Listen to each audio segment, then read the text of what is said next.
Hello, good evening, everyone. Thank you for joining us on Soul School. I was going to say, Jeff, you're on the wrong side of the I thought the same thing. Yeah. Okay. Okay, so you've got your tree up and your piano and you're in the house, and that's awesome. So you're warm, and we have our tree up too. So that's awesome too. I forgot to turn my phone off. Oh my gosh. I'm telling you, I'm losing it. I really am not even prepared. Okay. So It's okay. I so thought I would flip the computer around tonight from where I'm normally seated and give a little festive view. So since we're coming into that season, yes, well, everyone will forgive me, right? Everyone will forgive me that I'm just being Annie, and these things happen, and I was not quite prepared for tonight because stuff's going on, like lots of stuff. So let me get my drink, and everybody can see my owl. I have my owl shirt on that I just love, my owl shirt. So hold on, don't leave. I got my drink. I have to have my drink. There we go. all right. Okay, now I'm ready. Now Cheers. cheers. Orange juice. Well, orange tangerine juice, I think. I'll tell you in a sec. French roast coffee. Ah. Oh, well, I just had French roast coffee like an hour ago. So now I've graduated to orange, I think orange tangerine. Nice. So. Very refreshing. Oh. Okay, so here's Bill filling in for us here, saying class is now officially in session. In other words, like everybody's out there watching, and you haven't said classes in session yet. Okay, so it is. And as we've learned in recent weeks and months, class is an ongoing 24/7 asleep awake thing. I had a dream the other night that was so intense and so disturbing that when I woke up, I had to reach out to the person who was in it immediately and say immediately, "Are you okay?" And that rarely happens to me. But when it does, I listen to it, and I couldn't tell if it was a stress dream, which I think that it probably was, just dealing with what I'm dealing with here, and that getting all gobbledygooked up into my consciousness and then playing itself out during my sleep, which comes very sporadically and usually no more than about 2 hours at a time. Yeah, I don't know. This has been, and you and I have been in touch frequently in the last few weeks, particularly because the universe is speaking to us through numbers. And we've talked about it on the show before. And we've gotten a lot of feedback from people who are our viewers, our friends, our extended family. And they're all saying the same thing. It's happening to them as well.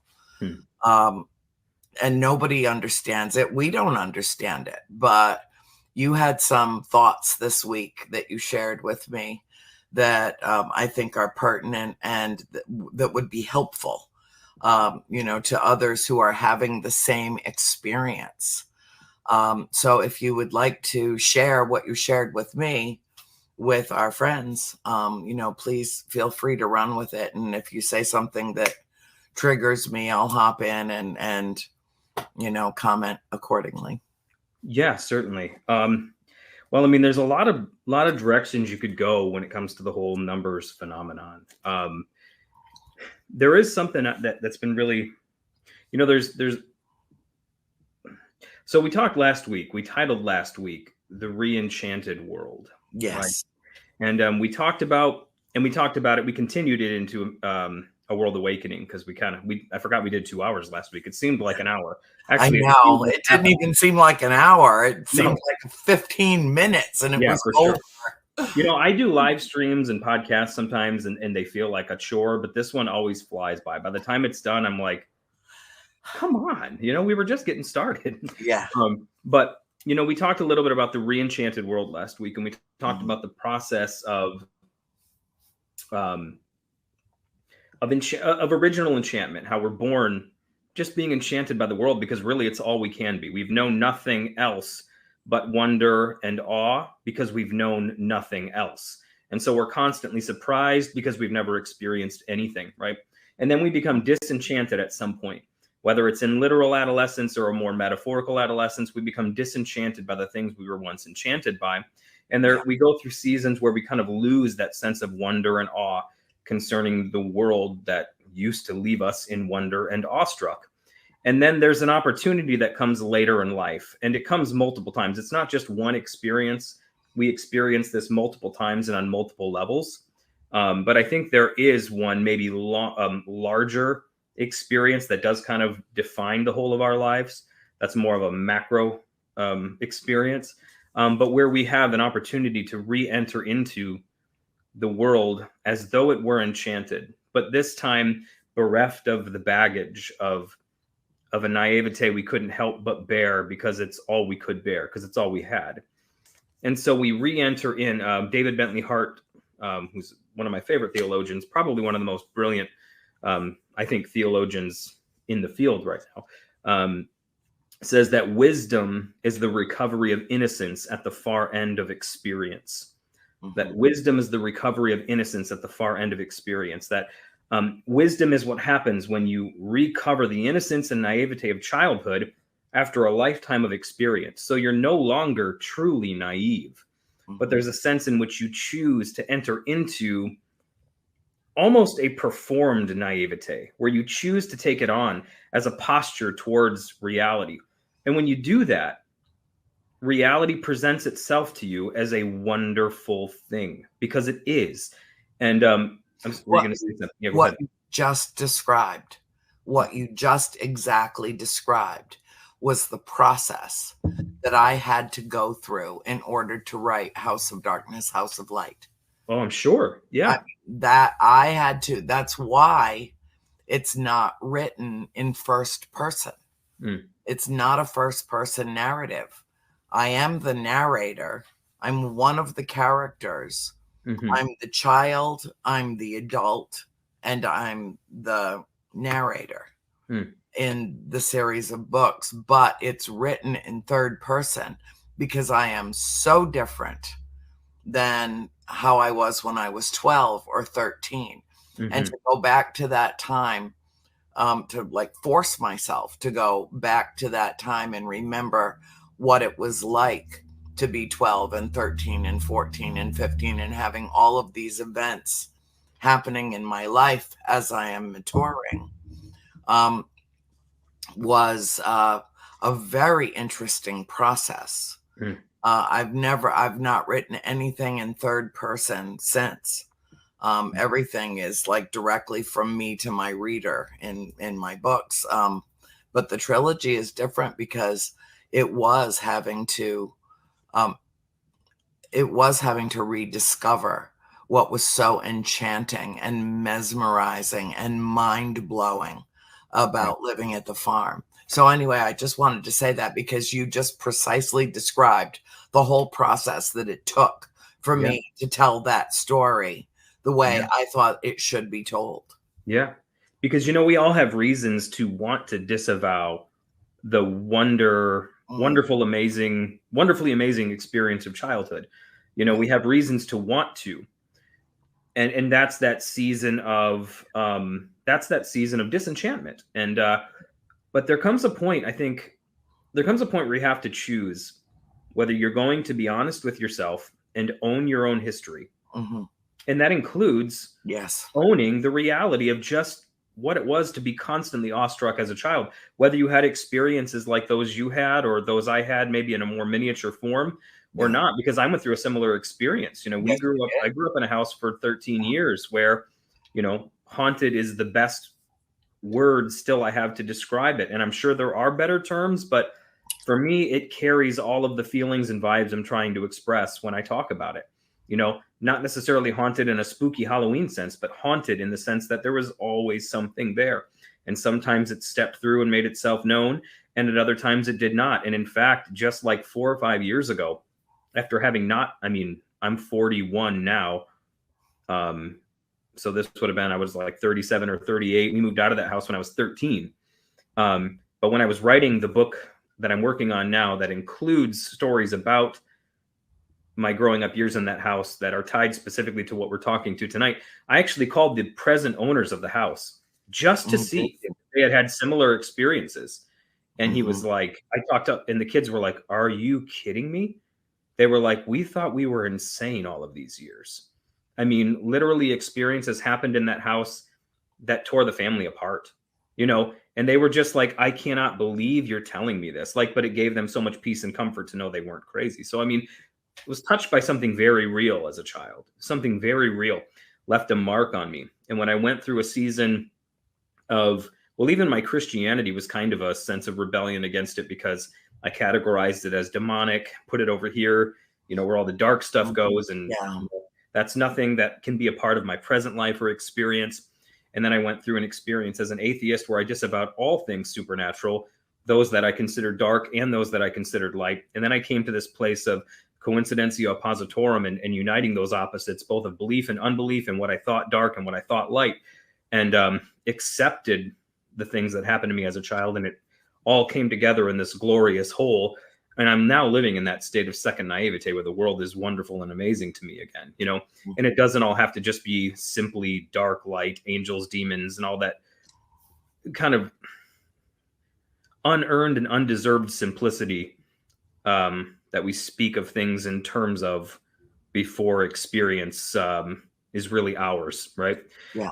Anyways, so it was a long way of saying, what were we talking about? Numbers, right? Yeah. But we were talking about the number phenomenon. But once you get to that, there's a point you get to in life where you reopen yourself up to wonder. And the universe, God, spirit, all of those words, and whatever they represent, whatever is looming behind those letters, will begin to present itself to you and make itself known. And when you decide that a certain language is one that you can be spoken to in, and oh no, we lost Jeff. Bill, see if you can get him to hop out and hop back in, because he's frozen solid. At least on my screen, he's frozen solid. We haven't had that happen in a long time. So anyway, all right. So Jeff will come back in. He'll join us back again in a moment. My shirt's too big. I'm sorry. I'm trying to be, not so shameless. So anyway, what's been happening as we get Jeff back and he can pick up where I leave off? What's been happening is very strange, and sequenced numbers have been coming to us, both of us, at least several times a day for weeks and weeks now.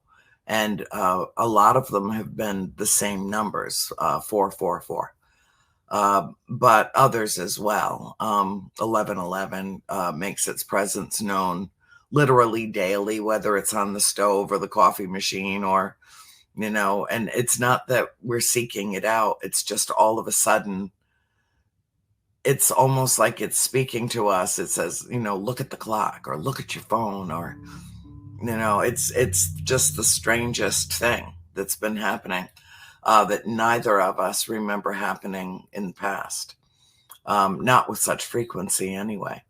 So, we've kind of been exploring this as it's been happening, and we'll text each other, talk during the week, make contact about this when it occurs. And what my hypothesis anyway, at least what I threw out to him, was the notion that perhaps, just perhaps, numbers have their own kind of consciousness, that they are a part of consciousness. And we've all heard our whole lives that mathematics is the language of the universal language that any race would be able to communicate with us through numbers. And I learned that in grade school science. There you are. I hope he's back. Are you there, honey? There you are. I'm here. Yep. I Okay. don't know what happened, but suddenly you froze all up like the frozen tundra guy that you are. Yeah, it went out in the whole house there for a minute. I'm not Did sure it? why. So, yep. But Okay. we're back for now. Okay. So anyway, in your absence, I told everyone that we've been having, and what we've talked about on previous shows, at least a couple who have made mention of the fact that we're having these almost like outbursts of sequential numbers coming at us literally every day. Yeah. And showing up, in our busy lives when we're going about our normal business. All of a sudden, something says stop and look at your phone, look at the stove, look at the coffee machine, look at the thing on the TV. Yeah. And there it is. It's 11:11. It's 4:44. It's 5:55. It's 2:22. Over and over. And I was letting them know that we had discussed at least my hypothesis. At least I think there's a plausibility that somehow numbers factor into consciousness as a whole. Yeah. Not even that they have their own consciousness, but ever since grade school, I have been taught that mathematics is the universal language, that any race that had gotten sophisticated enough to have language would also have mathematics, would also have a way to communicate with us. And I was wondering, and I'll finish my thought now that you're back, was wondering if this is perhaps a way that other races are trying to communicate with us, or even a singular race is trying to communicate with us. And at least for me, it works, because whenever I find it's very interesting, Jeff, whenever all of a sudden I'll look down at my phone, stop what I'm doing and look at my phone, and it's 444. Yeah. And for the length of time that I stand there and stare at those numbers, it's a full minute. So something's triggering in my mind to stop and look at the phone. And from literally the second that it turns to the sequence of numbers for the duration of that minute. And one of the things that I've learned. I'm listening. I'm going to grab a book real quick while you're talking. One of the things that I've learned. Oh, Cody's with us. Oh, God, I love you so much. You're so wonderful, honey. Thank you. We love you very much. One of the things that I have learned, Jeff, is how long a minute is. That's that sequence of time. Yeah.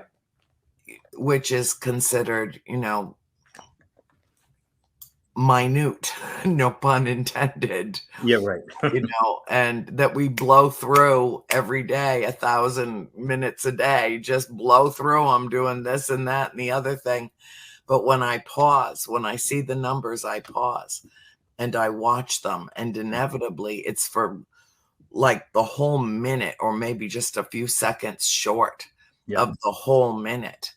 And what it has done, it has caused me to be more mindful, to feel more connected, and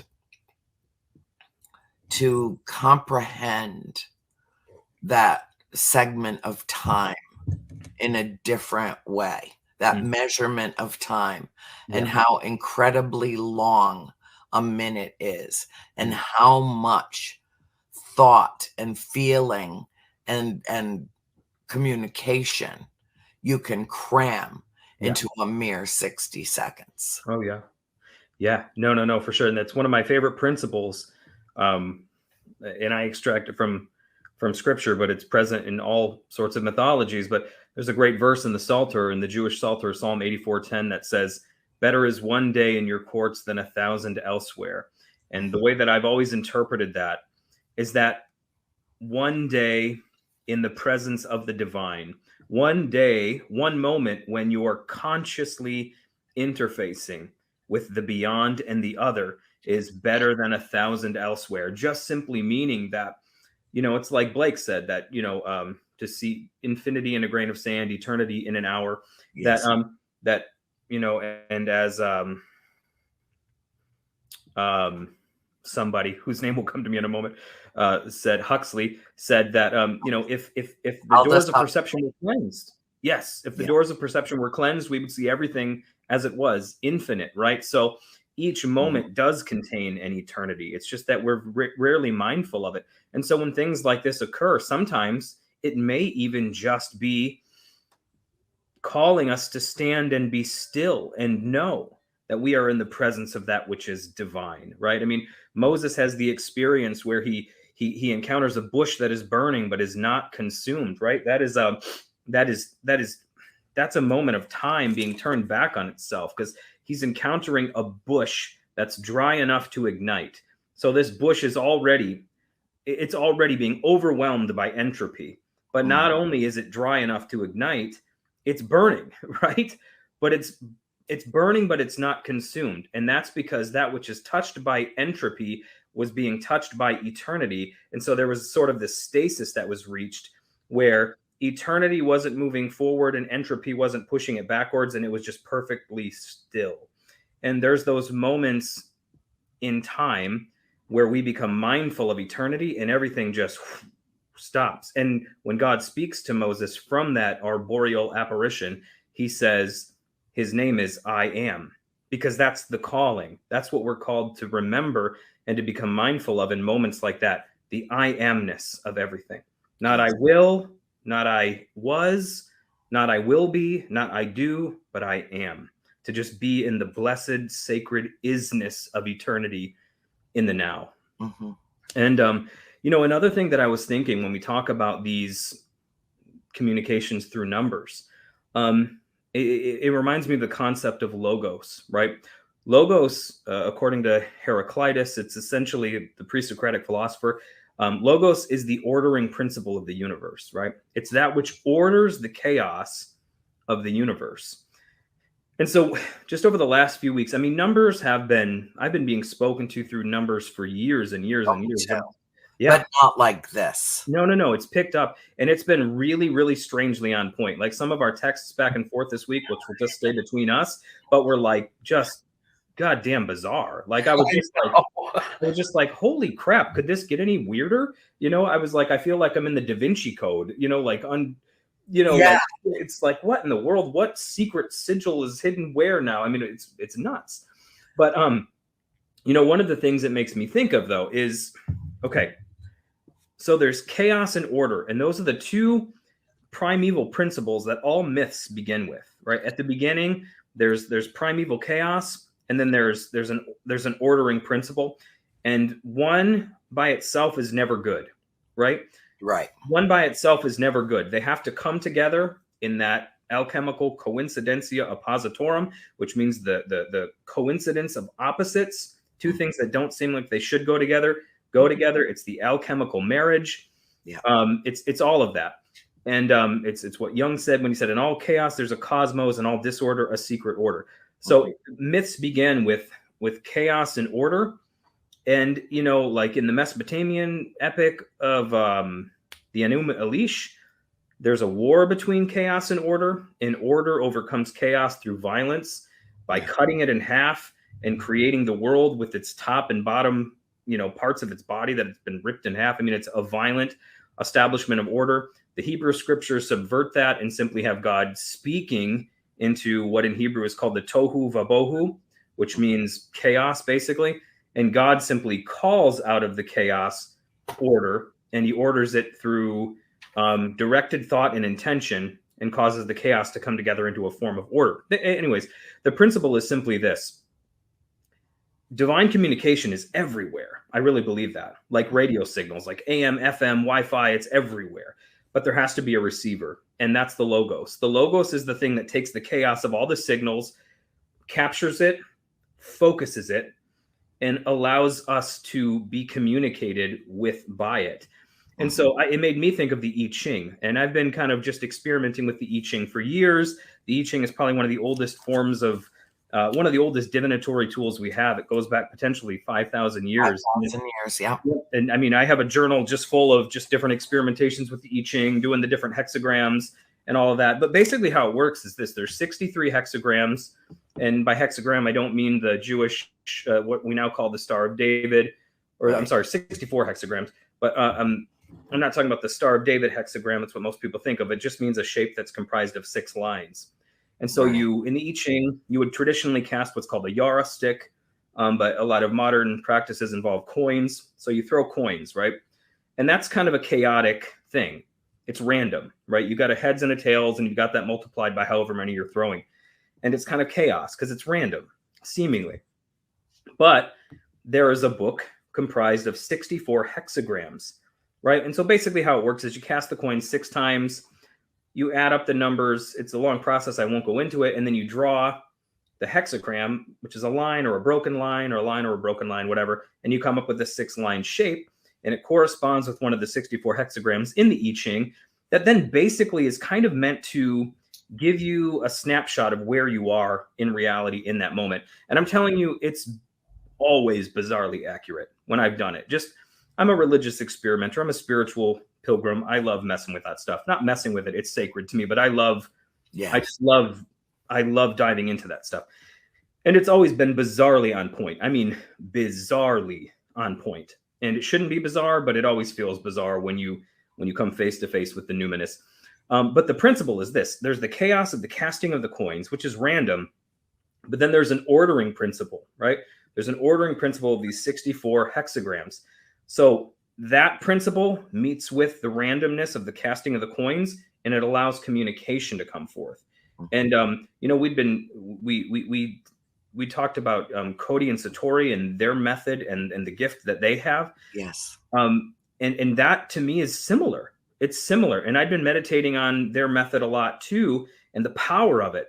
And even their names, Satori in Zen Buddhism means essentially a sudden enlightenment, right? So that's just unbounded, unfettered, revelatory flow, right? It's a perpetual epiphany. Yes. Yes. In like Lurianic Kabbalah. Yes. In Kabbalah, that would be the principle of Hesed in the Tree of Life, which means flow, right? But then flow by itself can be overwhelming. So there has to be an ordering principle that can take that flow, the sudden download, just the boom, everything everywhere all at once, focus it, and it can be effective. So it's not just like you're hearing everything at the same time, but it can focus it so something clear can come through. So Satori, it's even in their names because the universe is symbolic. It's all symbolic. Everything's telling us a story all the time. Yes. So the name Satori, sudden enlightenment.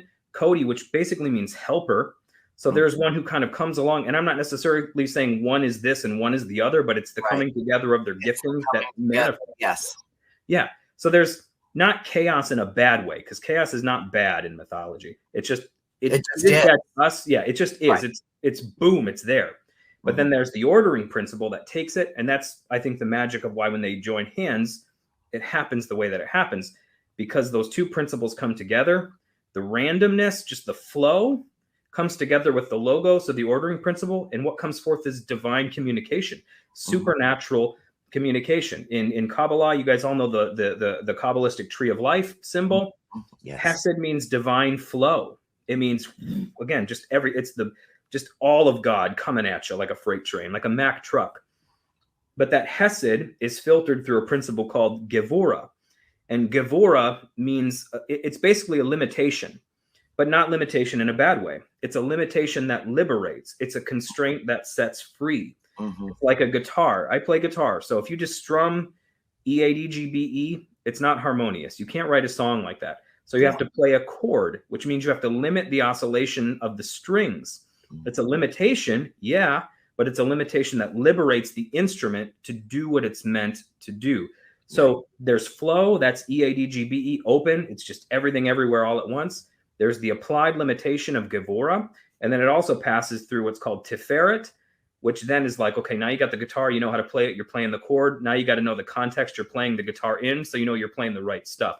So if you're playing at like an old folks home, you probably don't want to be playing Swedish death metal. But if you're at a Swedish death metal festival, you probably want to be playing exactly that. So those principles, there's the flow, and then there's the ordering principle. Comes together, boom, and it's clear, right? Using a lot of hand motions tonight. But I've seen that symbol in them lately, and I think even the rise in consciousness surrounding what they do is important right now, because there's a principle on display there in what they do. Because it's not necessarily just about two people, but it's even about our own selves, right? We have the chaotic part of us, the part that just receives the flow, receives the download, right? But then there also has to be that ordering principle where we take on a kind of logos. So like for some people, that might look like like more traditional religion, and there's nothing wrong with that. That works for people. Like that. No, nothing whatsoever. I still live under the banner of the Christ. That is, to me, for whatever reason, that's just what I jive with. That's what I resonate with. For other people, whatever. It's going to be something else. Maybe Western esotericism, maybe Catholicism, maybe Kabbalah, whatever. But there's some logos you get underneath that serves as a principle that takes all the quote unquote chaotic potential of all of this stuff that's going on constantly, and it just helps you focus it. And so something clear and divine comes through. Numbers are the same way, and so that's kind of the principle there is like, there's the randomness of the numbers coming at you all the time. My computer screen is full of tons of numbers right now, all kinds of different stuff. There's the timer on the top, there's the clock up there. But there's a difference though. I mean, it's almost numerology, which so many people study and believe in and seem to have a very clear system. That they operate under, very much like doing astrological charts. There's a process. But, like atheistic existentialism is also a belief system. Absolutely. It is. It's a belief that we only have the moment, we only live in the moment, and there is no God. Okay. So and chaos and whatever order around it, freedom versus determination, free will versus determination, on cause and effect, immutable law of the universe. I mean, we can each name right off the top of our heads 6 philosophers that spent their entire careers wrestling with just these concepts, right? Mathematics is different. It doesn't have any agenda. There's no belief system attached to it. Right. It is pure in its application. It is even-handed in its communication. There's nothing that it's built upon or anything that is built upon it. So in that respect, I think mathematics stands alone in terms of the potential for communication through. I mean, look at every computer. I mean, all binary code, all, everything technologically that exists in our world now is built on a foundation of mathematics. But what if it's talking to us? That's what I'm so fascinated by. The notion that these numbers are not random, that there is pertinence, that there is a message, that there is that moment, that minute where we stop, we pause, we reflect, we become mindful, we connect, and we communicate. Maybe there is an element of communication in there that we have yet to identify. And that's what I find most fascinating about this. No, and I absolutely think you're 100% correct. And I guess it's kind of what I'm getting at is that it's a system that exists. It's there. It's a language. It's a code. It's there. And if you open yourself up to the possibility that, one, there is a consciousness that desires to communicate with you, and two, that this is a way in which it can happen, well, that's an ordering principle right there. And immediately, when you take that on, and immediately, I don't mean right now, although it might be. But it might be. But like almost immediately, relative to your your life, you will begin to experience phenomenon like that, where numbers come together in strange patterns and present themselves to you. It will, I promise you it will happen.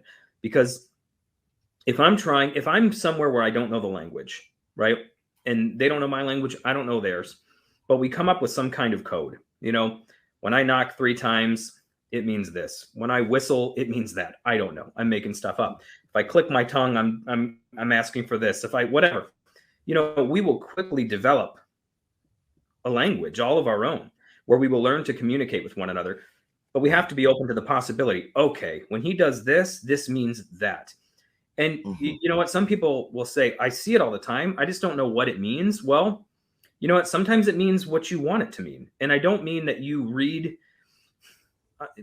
Because for me, different numbers mean different things. And they'll mean something for me they don't mean for other people, right? So for me, the numbers 1111 always speak about some kind of awakening. Yeah. And to me, that's tied to John 11:11. Our friend Lazarus has fallen asleep, but I go that he may awaken. And I've had that come to me in so many different ways over the years that that's what the number always seems to mean to me. And so when I see it, it wakes me up. It zings me. It's like, whew, there's something that happens and it speaks of some kind of awakening coming. 444 for me means one thing. 333 for me means one thing. For me, even like if it appears in a single digit, I have the mindset of it's a promise. If it appears twice, it means it's on its way. The promise is on its way. If it appears in 3, it means you're standing in it now. Receive it, take it in, and move in it. So, but that's kind of like a language and a code that I've developed on my own, but it works because what is trying to communicate with us, it loves us, it wants us to understand, and it will acquiesce. It will get down and play with us like children, right? It will, like the way that you will get down and watch a show with your children that might not be your favorite show, but you will watch. For me, I grew up in Dora the Explorer age, and I would sit there and watch Dora the Explorer all day long if it meant I could be with my kids. And I ended up liking the dumb show. I miss it sometimes. And but it's like wouldn't have been my first choice. But then it's like, but this is how we communicate. This is how we connect. And so it is with divine consciousness. It will speak to you in whatever language you choose to be spoken to in. And numbers, it's just one way, And I think the thing about it that's so beautiful, as I was thinking about it this week, and we talked about it a little last week too, about how the digital clock on your stove can be a call onto a hero's journey that will change the entire course of your life and untold thousands of others possibly. And it's like, it's the Narnian wardrobe. You know what I mean? It's the common thing. It's the wardrobe full of fur coats that you would have possibly walked past, in a world of 21st century minimalism, maybe a World War II or prior era wardrobe would be a wonder to behold. But in the context of Lewis's line, Witch in the Wardrobe, it was meant to represent a commonplace object. But that becomes a gateway into a whole new world that changes your destiny and the destiny of the universe, right? And so it's like, when you begin to see the world like that, and I guess that's even what we mean in the description about the depth of the surface, that a surface level thing, like the numbers on a clock, right? Like the numbers on the digital clock on your stove can be that Narnian wardrobe that you walk through into a whole new world that changes your life. If you're listening, if you're mindful, if you open yourself up to the possibility that there is a consciousness attempting to communicate with you, this consciousness loves you. It wants you to understand it. It wants to speak to you. And so if you open yourself up to that possibility and you put forth the idea that numbers are one way that can happen, those numbers will begin to present themselves to you and you will figure out the code of what it means. Just this week, we had, stuff pop up. And we were going back and forth talking about it. And I was Googling things, and it was like, I was even looking in realms that I don't normally look in. And it was so spot on that I was like, this is just, it was so spot on. It was bizarre, and everything about my life is typically bizarre. Yeah, me too. Yeah, gotcha. But it was just so nail on the head. Sometimes you got to go like 3 layers before you find the meaningful thing. But this one was just like every time, boom, boom, boom. And it spoke perfectly to the situation. And, you can live being led like that. You can, if you open yourself up to the possibility. And, but I guess that's what I was saying. What I meant by all the order chaos talk before is that the ordering principle is opening yourself up to the fact that this is a language, that there is a consciousness that wants to communicate. There is a language there. You can even come up with your own meanings, I think, or, there's all kinds of different ways. Some people like the angel number route. I tend to like look in scripture because the numbers just line up so perfectly sometimes. Yep. And so there's a lot of different ways that you can receive that communication. But opening yourself up to the possibility of it is absolutely key. And I promise you it will happen. And it's all there. It's all this chaotic potential. I'm looking at a clock here. I'm looking at a clock there. Got a clock behind me. There's numbers everywhere. And that can just be chaos, just floating out there, meaningless. But when I open myself up to the possibility that there is a language that can come through that to me, that could possibly change my life for the better, well, then the mundane becomes the Narnian wardrobe, right? The mundane, the surface becomes the deepest place when I open myself up to that possibility. Well, it's Alice in the Looking Glass. It's part of the re-enchantment. Yeah. It's part of, coming into a fuller understanding and that point in life where we are beginning to attain wisdom. Mm-hmm. And I don't think that has anything to do with arriving at any particular age. No. It's an ongoing process, throughout our lives. I think wisdom is attained more by our ability to assimilate the experiences of our life, not to compartmentalize them as much as to absorb them and dissect them slowly. Mm-hmm. Give them a chance to settle in our minds. And in some cases, memories that are so profound and significant and powerful that they speak to each other. They speak to, this all happened at this place, the house that you grew up in, the house that I grew up in.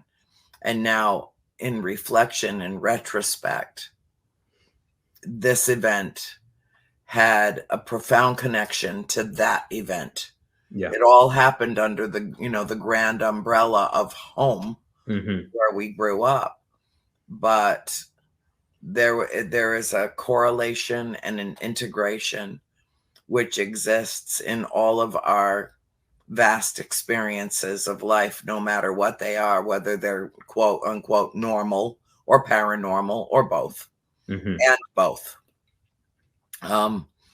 And I think that the wisdom that we attain comes in the mindful reflection on the experiences that we've had. And in order to attain that understanding in the moment, it is a necessary element of the examination to revisit the past. Not dwell there, but revisit it and look at it as, our old reality with new eyes. To look at it a different way, because we now perceive the world differently than we did as a child. Who was it that says, when I was a child, gosh, oh my God, I should know this right off the top of my head. When I was a child, I thought as a child, I spoke as a child. Yes. Right. And right. The Apostle Paul. Yep. Okay. All right. Thank you. So say it. Have you got it memorized? It's essentially that. It's like, when I was a child, I spoke as a child, acted as a child, behaved as a child. But when I grew up, I put away childish things. And it's said in the context of, essentially overcoming an obsessive search for meaning and coming into a place where you're abiding in love. Yeah. Yep. Yeah. And then when you do that, the whole world is enchanted, and that's it. When you hit that, the whole world is just simply enchanted. I was thinking this week a lot about I've been reading the poetry of Gerard Manley Hopkins again a lot lately, the Jesuit, the Jesuit priest and poet. And in his poetry, I especially love As Kingfishers Catch Fire, that nature is a Heraclitean fire. Beautiful, beautiful poem. But in Kingfishers specifically, he talks about, well, he lays out what's called, in his thinking, inscape and in-stress. And these are terms he made up. Mm-hmm. And inscape is his idea that everything has this core essence, right? And what it does is what it is. That what anyone does is what they are at the core of their being, which is kind of a fractal concept. And then in stress is the encounter with the inscape. And actually, could I read the Kingfisher's poem real Yes, quick? please. Yeah. Okay. Hold on. Hold on. Yeah, I think we have Yep. A few minutes. about 5-6 minutes. Yep. Okay. It's very short. But as kingfishers catch fire, he says, as kingfishers, a bird with very colorful plumage, as kingfishers catch fire, dragonflies draw flame. As tumbled over rim in roundy wells, stones ring, like each tucked string tells, each hung bells. Bow swung finds tongue to fling out broad its name. Each mortal thing does one thing and the same, deals out that being indoors, each one dwells. Selves goes itself, myself it speaks and spells, crying, what I do is me, for that I came. I say more, the just man justices, keeps grace, that keeps all his goings graces, acts in God's eyes what in God's eyes he is, Christ. For Christ plays in 10,000 places, lovely in limbs and lovely in eyes not his, to the Father through the features of men's faces. Ah, it's gorgeous. Yes. But his idea that's on display there is the idea of inscape. And he's describing nature and all of its beauty and what the thing is on the inside, shining forth. The plumage of the kingfisher, the bright plumage, is a result of what it is in here. He says the just man justices. Like he uses justices as a verb. Justice is what the just man does because that's who he is. And then he distills it all down and says, here's what's really going on. At the heart of everything is this Christ principle. Call it what you will.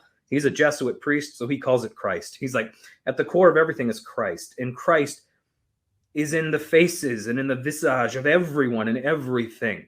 And so that's the inscape, the inner world, the inner landscape. It's all this divine thing, right? And everything has this. At the core of everything is this divine dance, right? Yeah. But the in stress in his thinking is the experience of that thing. So everything is that. It's just the in stress is when you experience it, right? And so the whole world is enchanted.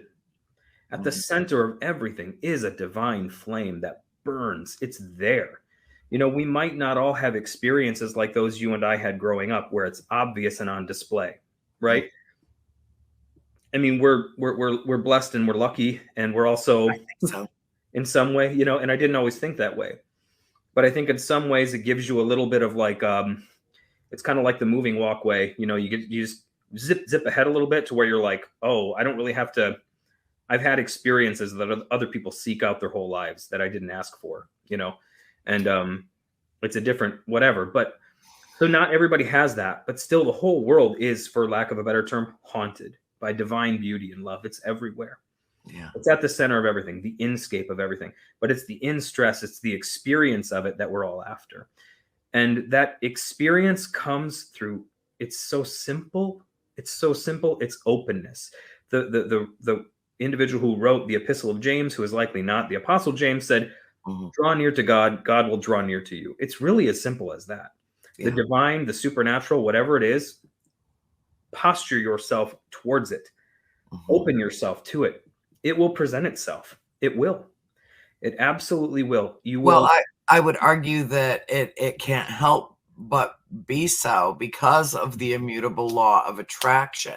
Mhm. But unless, you know, that law in its existence, you know, its universal existence, Yeah. cannot function optimally or optimally unless we're willing to meet it, you know, unless we're willing to to go there, Yeah. mentally, spiritually, emotionally, psychologically, Mhm. unless we're willing to make that connection Yeah. and feel it. And it doesn't mean I think that the connection exists no matter what. Absolutely. That's a given. It, the watch and the watchmaker, it's all one thing. It's Yeah. all one presence and existence and consciousness and action and divine mind and pure spirit. Um, it's our choice Yes. whether or not to live obliviously to it or to tap into it and to avail Mhm. ourselves Yeah. of that higher energy, that higher divine consciousness, that Yes. where we connect with all things, feel all things, and become re-enchanted with Mhm. our own existence Yes. via that direct, unique pathway to an already existing attachment that we have to acknowledge before we can really benefit from it. Yeah. No, I agree 100%. It's kind of like the knocking is always happening. But when Yeah, the two yeah, principles come together, you yeah, know, it presents itself, yeah. right? It manifests in its fullest, most Yep. beautiful blossoming. The Yeah, potential for frost on your window is always in the air. The potential for dew on the grass is always in the air. But when the temperature drops or hits a certain point, it condenses and it manifests itself. Spirit is everywhere, right? I mean, the Apostle Paul, quoting the poet Epimenides, says that in him we live and move and have our being. Can't mhm. help but live and move and have your being in the divine. You're swimming in it, you are submerged in it. But at certain temperatures, and I think that certain temperature is acknowledgement, observation, posturing yourself, it can't help but manifest in your life. Well, getting back to an earlier point, Bill just told us we have 1 minute left and we are into that last minute. And look how amazing 1 minute can be Yeah. and how what you can cram into 1 minute of time Mm. can literally change the way that someone thinks, feels, believes, lives their life in a more meaningful way. And I hope that tonight's show has touched everyone in that way. Mhm. So thank you all for joining us tonight. We'll probably just pick up where we left off next week. And we love you all. Have a blessed and beautiful week. And for tonight, class is dismissed. Good night. Good night.